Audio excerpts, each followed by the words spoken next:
Hello, we are now live. This is Live with Marcel and Kilani, and thank you all so much for joining us today. Whether you are joining us live or whether you are viewing this broadcast after it's live, that's cool too. We are live on LinkedIn, Facebook, on Twitter, and of course our YouTube channel as well. So if you have not subscribed yet, you can always subscribe to our YouTube channel and therefore stay, current and stay connected with, with our episodes. And welcome, of course, Kilani. You're joining us again today, which is awesome. Yeah, thank you. And thank you, everyone, as always, for watching. Let us know in the comments if you're watching live or the replay. And as always, if you have any questions, comments, concerns, feel free to drop them in the comments and we'll put them up on the screen and have a conversation around them as well.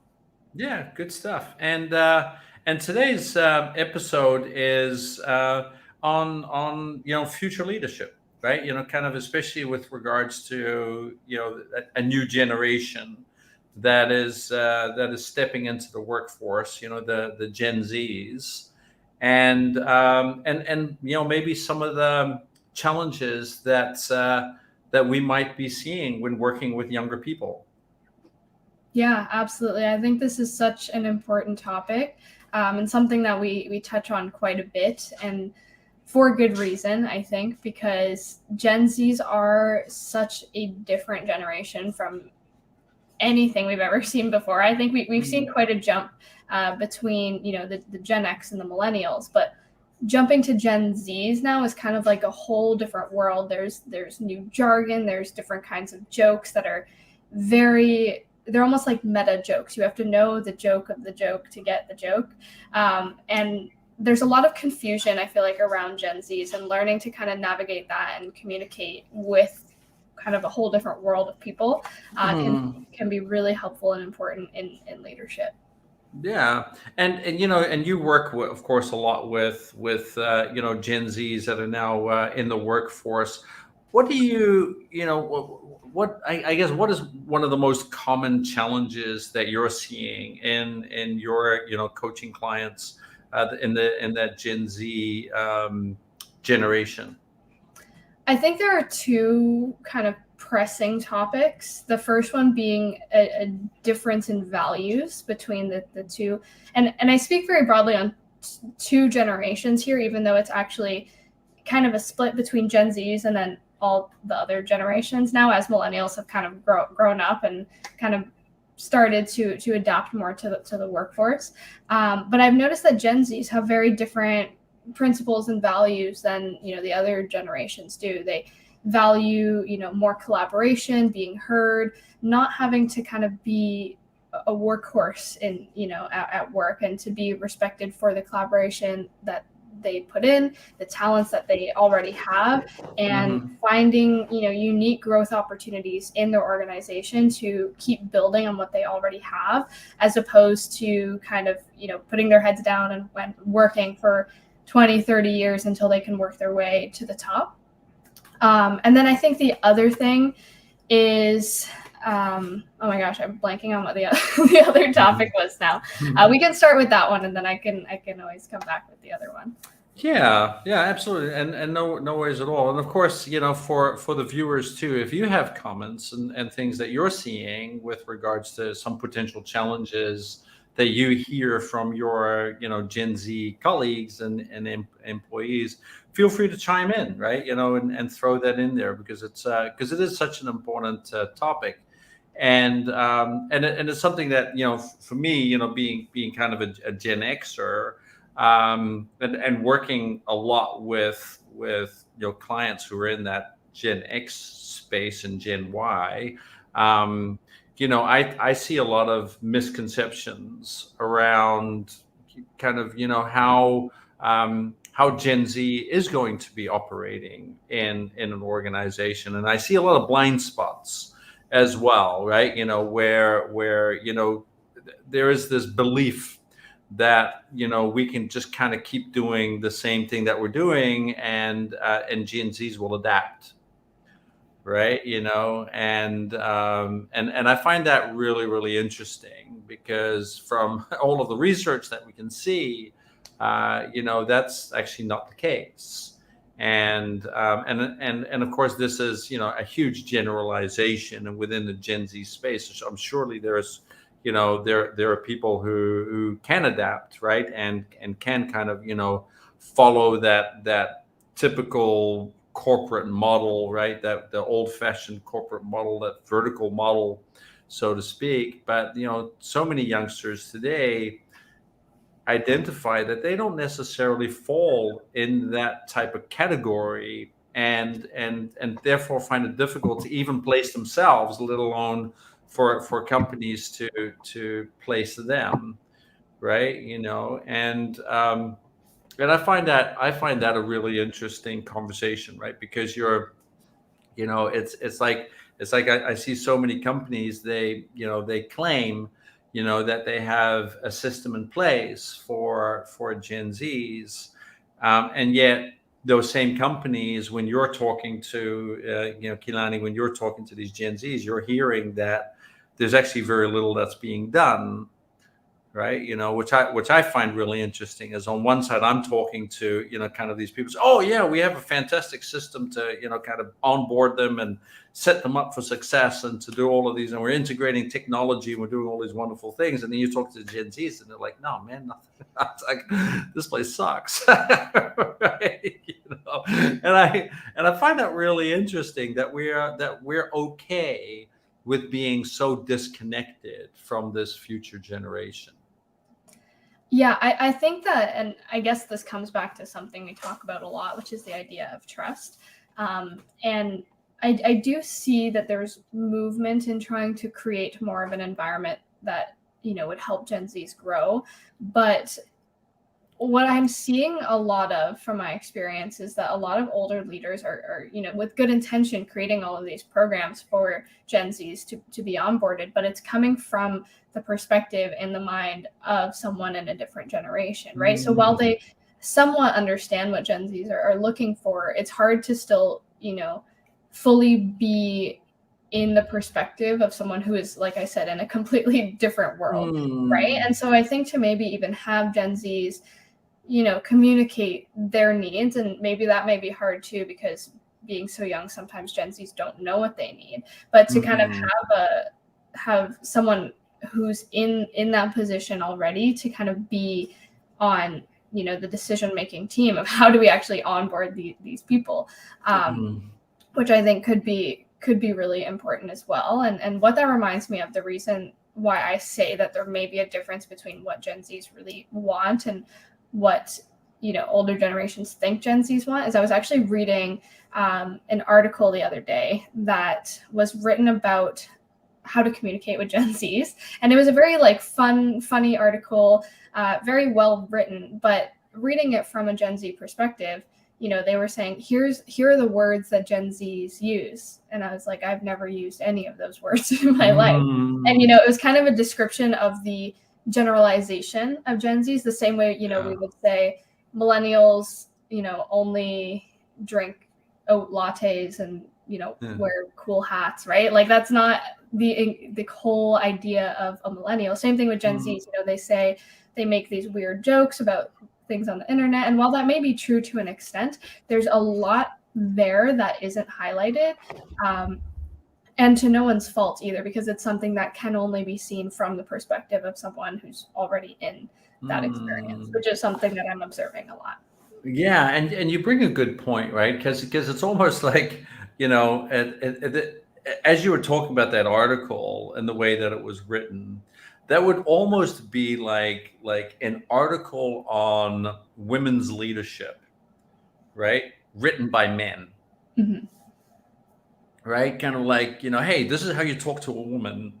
Right. This is how you, right? And this is how a woman would like to, I mean, can you imagine if we actually wrote an article about this is how how you talk to women, right? In the workforce, or how you talk to people of color, or people of certain religion. That could be potentially seen as quite offensive in a way. right? And yet we seem okay to have that conversation with regards to generations, and there seems to be a tolerance for that, right? It's like the opposite, right? Ageism, where people who are older, for example, are still kind of being ignored, right? Because they're older, or they're not being chosen for certain roles because they might be considered too old, right? And we have this acceptance, I think, and not just in the corporate world. I think in society in general, is that it's still okay to label people based on their age, right? And we've come so far from a DEI perspective, right? Diversity, equity, and inclusion, um, where there is this tremendous awareness that's growing in the workforce with regards to you know gender diversity, cultural diversity, even cognitive diversity of, like, having different people and different kind of like ideas and thoughts, and there's so much happening in that space, but not so much with regards to age diversity. That doesn't seem to be a big conversation. I find that really interesting. It's like, what is it about us that's missing the mark here? That we think it's okay just because a person lacks experience, right? In the workforce, that they're therefore not going to be a valuable voice. On the other hand, we can also flip that, is what makes us say that a person who has a lot of experience doesn't have the energy or the stamina to be able to pivot and adapt and use technology and to do all of those kind of things. To me, it almost sounds like it's like one of the last frontiers of DEI that we have not yet addressed. And yet we still think it's okay for us to label people based on their age, right? We do that with Gen Zs. We also do that with people who are older. As we How often do we not hear people say, "Oh, that person's really old," or that person's really young, and I'm wondering if that tolerance that we're seeing there, right? Or maybe a lack of awareness, right, of that conversation, that we don't have a lot of spokespeople, I guess, in companies, right, who are able to stand up and say, "Hey, that's inappropriate," right? Labeling a person as a young person, labeling a person as an old person, is just as inappropriate as labeling a person as female versus male, or color versus non-color, or what. And we need to be, I think, very sensitive to the fact that this is going to be our future, right? And that the majority of Gen Zs, that are growing into the workforce, are probably way more sensitive to diversity and inclusion, because they're being raised generally, right? And of course, there's a huge generalization, but if we look at Western education system, where these kids go to school, the majority of them are going to school, being educated by schools and their teachers on the importance of diversity, equity, and inclusion. And they're learning to be tolerant, and they're learning to be open, right, to different cultures. And then when they come into a company, being kind of this person who is prepared to be a valuable member of the workforce, and then is treated, right, as a separate generation, what kind of effect is that going to have on the psychology of that person, right? And it's and I find it very interesting that that we're actually not having more conversations around that sensitivity. That somebody who comes fresh out of high school, for example, who's 18 years old, may have more to wisdom and more to offer about a business than somebody who's been in the company for 30 years, right? Or vice versa. But that we from a diversity standpoint, we can't discount the one or the other just because they're inexperienced or just because they're maybe too experienced. What we want to do is we want to be able to create an environment where both of those people can sit in a room and be completely comfortable treating each other as equals, right? And that's ultimately the goal of diversity, equity, inclusion, is that we can all sit in a room, no matter how different we might be from each other, but that we can all sit in a room and actually see each other in an unbiased way as equals. And it's only then that we're going to be able to build psychological safety and trust and all of those kind of things where people are not afraid to come from a perspective, and they're not afraid to be wrong in their perspective, but they're willing to voice it anyway, because ultimately the more perspectives that are shared in a room, right, is going to lead to healthier conversations, and a lot more innovation, that we might see if we have a group of people in the room that are all just having the same conversation because they all have the same way of looking at the world, right? And so the goal of diversity and equity inclusion really is to say, hey, how can we create a workforce that is diverse on one side, but they see each other, no matter how diverse they are, they see each other as equals.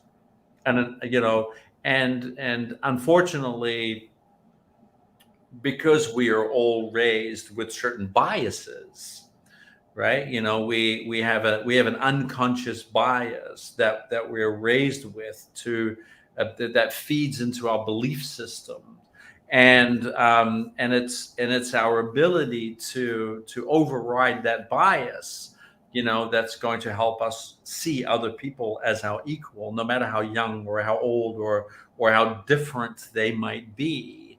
And we're at a point right now where we're not quite ready for that. I think society in general, right, is getting there, right? We're moving in that direction, and we see that in companies, and especially there are people who have amazing initiatives in organizations where they're fighting hard to create kind of this DEI culture, and and it's an uphill battle because the majority of the workforce is biased, right? Because we're raised with our own biases, and we, like me, for example, my generation, I was raised, and I hate to say it this way, but I was, when I was a young adult, it was completely okay to be intolerant towards people of a certain sexual preference, right? And a certain pronoun, and it was socially acceptable to be intolerant to people like that. And we've come so far, right, over the past 40 years or so, where that's not considered okay anymore. And I think that's wonderful. I think that's fantastic. I mean, your grandma, my mom, she was a political activist in South Africa for human rights, for that reason, because she believed that that we should all be treated equally and fairly, right? Um, and so I think for people like us, it's an easy adjustment, right? To be able to kind of see people for kind of who they are rather than what they are. And but for a lot of other people, that's a much more greater challenge. And I think where Gen Z is going to provide an amazing benefit is the fact that they, much more so than us, right?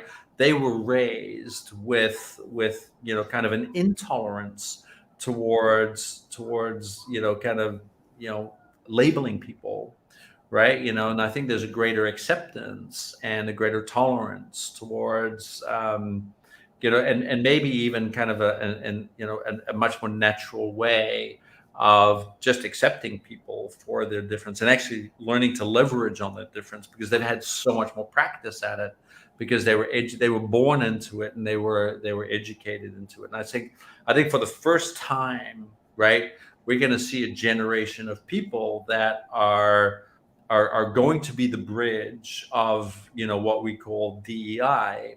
And without this generation, we're not going to be able to be as successful, right, in overriding those biases.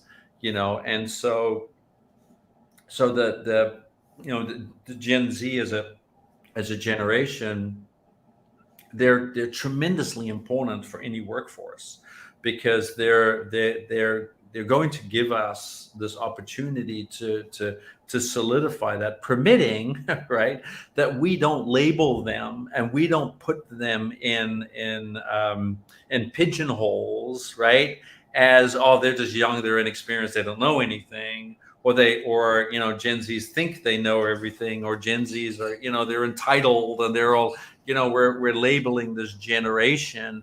And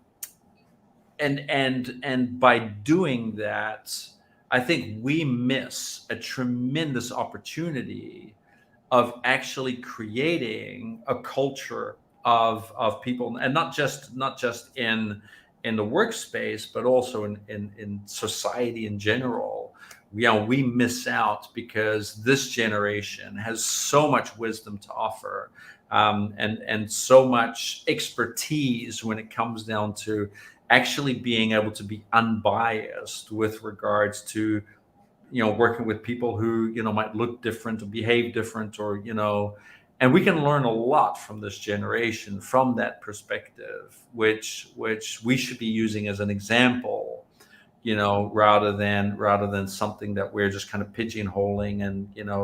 And I'd love to see companies leverage on that. I'd love to see companies say, hey, you know what, let's take these people who are fresh out of university or fresh out of high school and say, let's leverage on that wisdom, right? That unbiased acceptance of people who are different, and let's learn from them. Let's ask them, give them permission to teach us how to do this, right? And let them be the leaders in that space. And I think that is such a critical component here, and why in our next book, right, where we talk about leadership of the future, why it's so important for us to move away from this kind of traditional way of doing business, this hierarchical, kind of vertical ladder that people think they have to climb through, to make it into a certain leadership position, right? Which worked in cultures of yesteryear, but it doesn't work in this new world that's arriving very soon. It's not going to work in the future, not if we want to be leveraging on them from this diversity, equity, and inclusion perspective, right? And so the philosophy, that, and I've mentioned this a few times, but for me, I really believe that the organization of yesteryear worked like a pyramid, right? We had the CEO sitting at the top, and you had these layers of employees starting at the ground level, and then you have to kind of prove yourself, and you make it to the next level and to the next level, and and so on. And I still see many organizations, even the the big tech firms, right? What we call the top fives, right?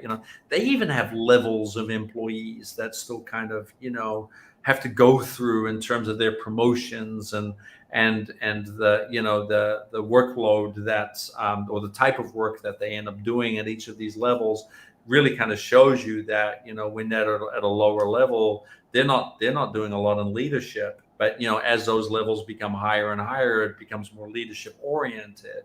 Every now and then you'll see an organization today, which I call the organization of today, which is a lot flatter, right? They're not as vertical as a lot of these structures. And what I mean with a lot flatter is you'll have, maybe your senior leadership at the top, but under that you just have a whole bunch of different departments and people, and everybody's just trying to work together, right, to create new products and to do all of these kind of things. And that works okay. But I honestly believe that if we really want to fully integrate the concept of unbiased DEI, so unbiased diversity, equity, inclusion, where we can all leverage on each other, that is going to change from a flat dish, which I call a dish or a petri dish, right, into a ball. And what that means is that we're not going to have that same kind of hierarchy anymore, and where one day I can be a follower of for example a 20-year-old who comes fresh into the company and who is leading some form a DEI, for example, initiative, or is creating new technology that's relevant, that I know nothing about, that no matter, even if I am more senior, I'm willing to follow that person, say, teach me, guide me, right, and see what we come up with. And so we'll see in the future, we'll see organizations that where on one day in one project you might be the leader, but on another day in another project you might be the follower, right, and somebody else might be taking the lead. And so I believe that part of this whole DEI conversation is also an ability to let go of this notion that I have to be the leader, that I have to be the one who is kind of running the show, so to speak, but rather that we're all leading this together, and we're all in this together, and we're sharing these leadership hats and the followership hats, just based on a situational process, right? And I think that is going to be the organization of the future. And what's so critical about Gen Z is that they're going to be, and of course this is a generalization, but they're most likely going to be the most adaptable generation that can fit into that mold. And it's people who are not willing to address that blind spot, right? Who are kind of stuck on this whole notion of this hierarchy and this vertical kind of way of that you have to earn your way up the ladder. These people can potentially derail the evolution of an entire organization if we're not prepared to have those conversations. And that shift, right, from going from a kind of a vertical ladder or a pyramid to a petri dish to a ball, a bouncing ball that can kind of bounce with the changes in the markets and all of those kind of things. That's a process. And if as an organization, if you're not having those conversations today, you're going to be ill prepared for the challenges that's going to be awaiting you in the next 5 years, right? It's not that far away. And we can all pretend, and we can all say, well, as long as I'm making money today, who cares what's going to be happening in 5 years? But if we want to have some form of a longevity in what we're doing, then we're going to need to address this, right? So I wholeheartedly agree. I think this is the kind of the last frontier of blind spots that is being so overlooked by organization, and maybe even by society in general, right? Is that the concept of ageism. That if that's not addressed, we're going to set ourselves up for potential failure in the future.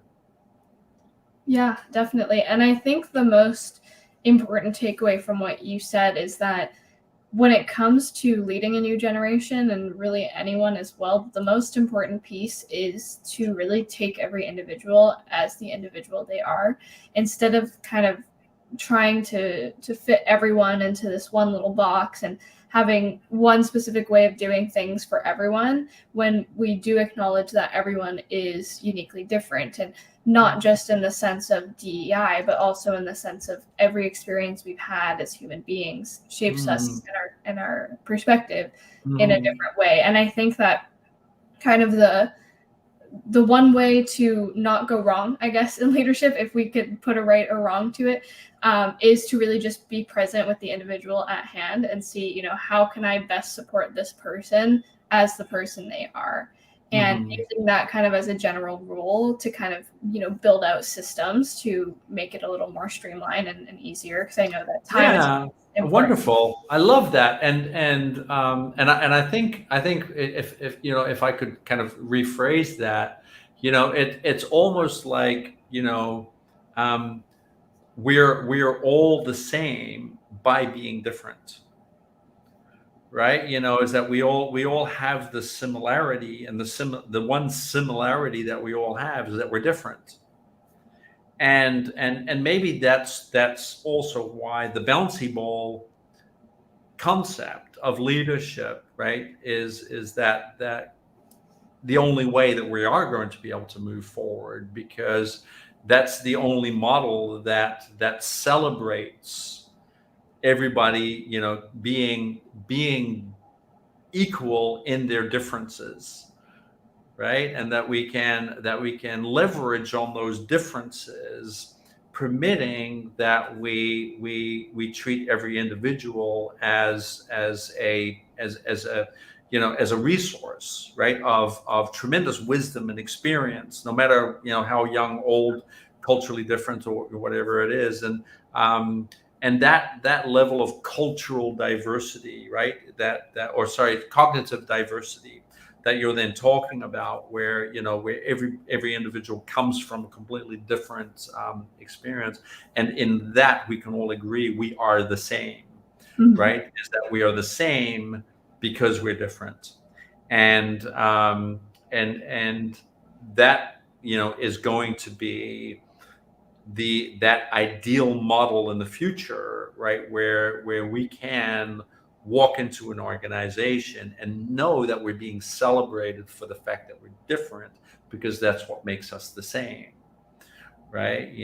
As where right now, today, I think there's still too many differences that are still being used as certain labels and things like that, and we're not there yet.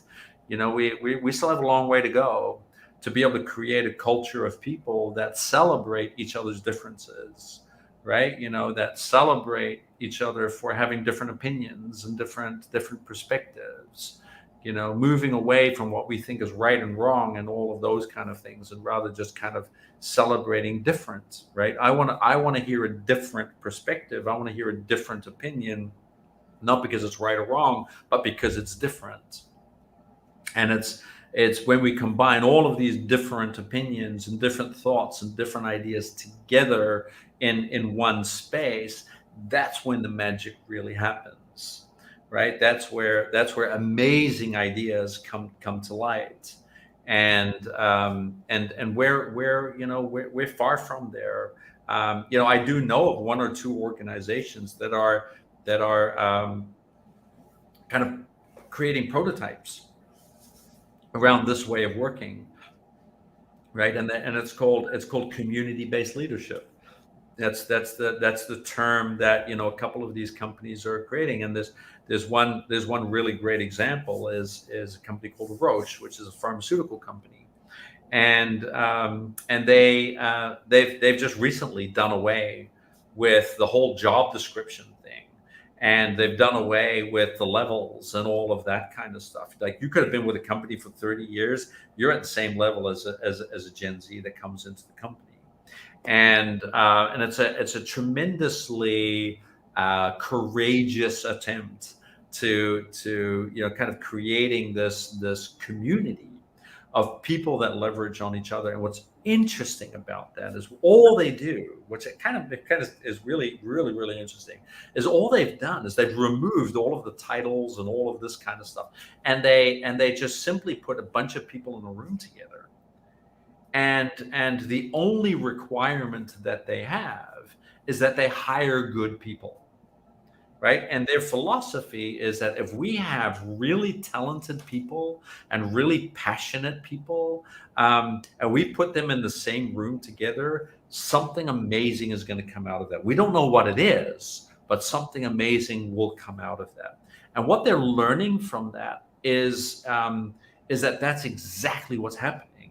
Is these people are just by being a community and communicating with each other, they're creating little work groups, and they're creating little initiatives, and they're creating products, right, for this organization. These things that the organization could never have thought up themselves, right? Simply because they have really talented people, and they're giving these talented people just complete autonomy, complete space to just say, hey, create whatever. We just want to see from you whatever is that's happening. And it's incredible what's actually coming out of that. It's a learning curve, but we are seeing that the results are really, really promising, and it's still very much in a prototype space, and Roche has kind of limited that to kind of certain groups in Europe and and places like that where they're just observing, and they're just going to say, hey guys, go crazy, just do. We're not going to tell you what to do. We're not going to tell you how long you have to work. We're not going to tell. None of that kind of stuff. We just trust you guys are amazing at what you do. You guys just be a community and figure stuff out. And the performance results are already starting to show tremendous growth in how they're performing, just by being this bouncy ball, right? That's just kind of bouncing with kind of market trends and where they're going, because the communities, they create their own kind of job descriptions, and it's based on per project. It's not even, you might one day be kind of a project leader, and the next day you might be kind of a software developer, right? For a different project, and so there's this great ability to leverage on each other and creating these little teams and these little workforces inside this big community that's producing some really promising results. And I love that. And I believe that slowly but surely we're going to see more and more companies come up with these types of initiatives. But it takes a tremendous amount of courage. I mean, you imagine, right, as an organization, that you just kind of say, hey guys, we're just getting rid of the whole job description thing and the expectation that you work a certain amount of hours a week, and all of that's gone. You are now a community, and we're just going to trust that you guys come up with good stuff because you guys are amazing at what you do.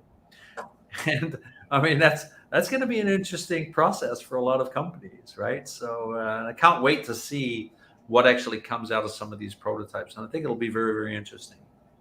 Yeah. What I really like about that ball idea, and last thing I'll say, because I see we're coming up on time here, but what I really like about that is it kind of takes us back to the times when we lived in communities, and kids just learn from the people around them how life works. And I think what's really great about that is it gives you room to experiment and try new things, and you'll learn very quickly what works and what doesn't, but it gives you the opportunity to bring in new ideas, new things that work, and then you kind of pass that down to the next generation in the workforce, and then the next and the next, and over time it just develops into something new, and it creates the space to constantly evolve with things that happen in the world and the organization. And I think having that freedom could be very, very helpful, as it just allows you to be a lot more you can pivot a lot easier. Yeah, for sure. And I think, as you're saying that, right, as what comes to mind for me too is how it also reduces our need for leadership. Mhm. Right. I really believe that and I've studied leadership for many years, and so I'm kind of invalidating my own research and my own work. But I've really come to an understanding that in a community based, kind of like in one of those balls, we don't need to lead people. Right. It's like it almost becomes obsolete. Our leadership style almost becomes to not lead.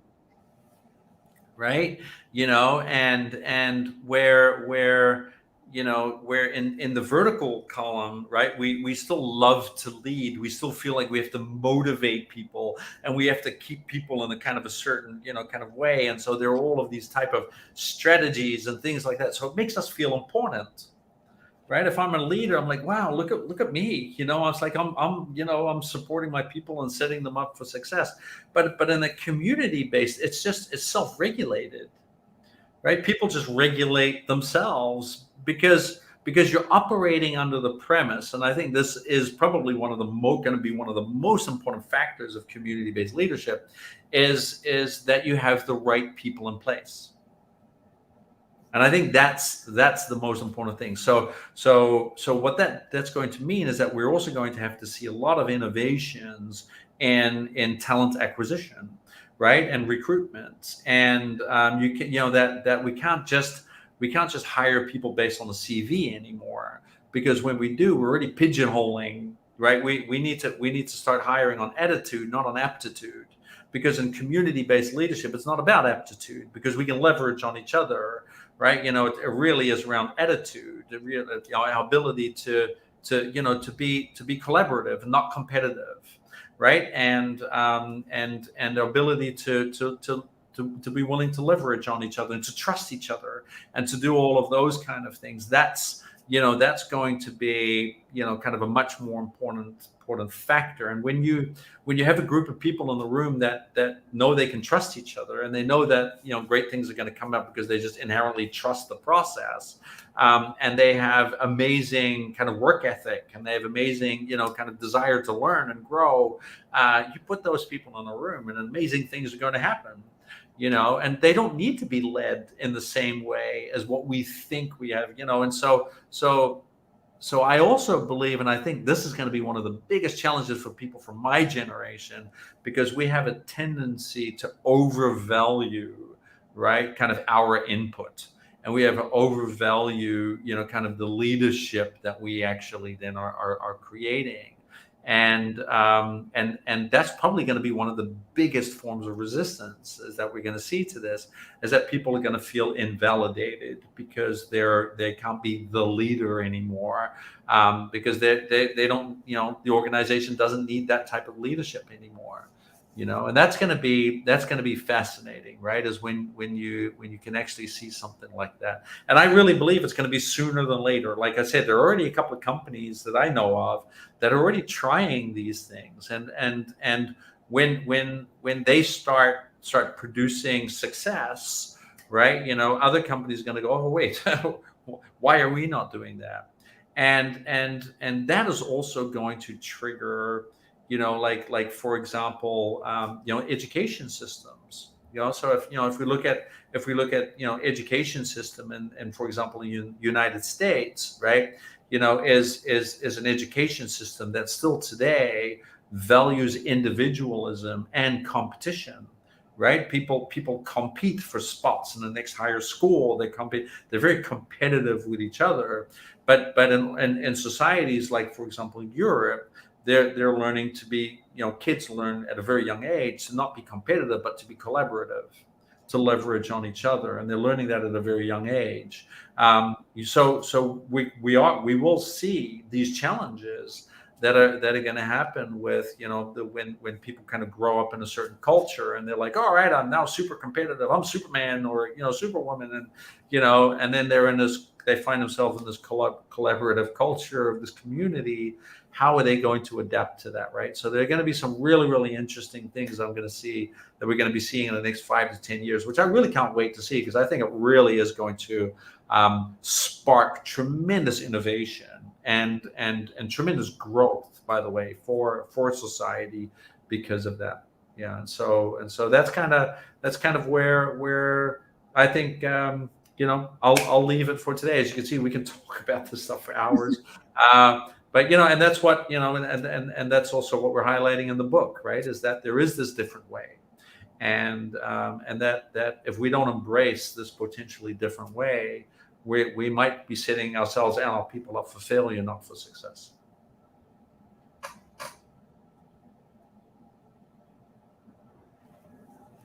Yeah, I agree. Is that our last comment for the day? Yeah, I think that was a good closing comment for today. Yeah. So, and Albert, do you have any last things to say about that?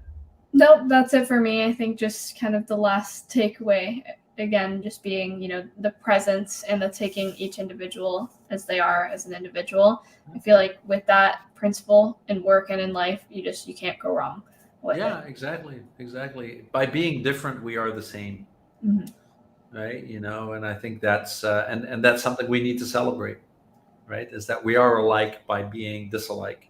And and if I feel like I'm judging a person because they're not the same or they think differently, then that's maybe an opportunity for reflection, right? Absolutely. Well, you know what? Thanks again for joining, Kilani. It's always such a so much fun doing these live shows with you, and we'll be back again next week. Yeah, thank you as always. I agree. It's always fun to have these conversations. And if for all our viewers, if you are watching the replay or live, feel free to let us know any questions you have or comments you have. You can message us anytime. And also a reminder to subscribe to our YouTube channel. We are giving away some fun free stuff for our first 100 subscribers. And it's another great way to tune into our content. And thank you as always for taking the time to tune in. Awesome. All right. Well, thanks so much, everybody. And we'll see you during the next episode. Bye.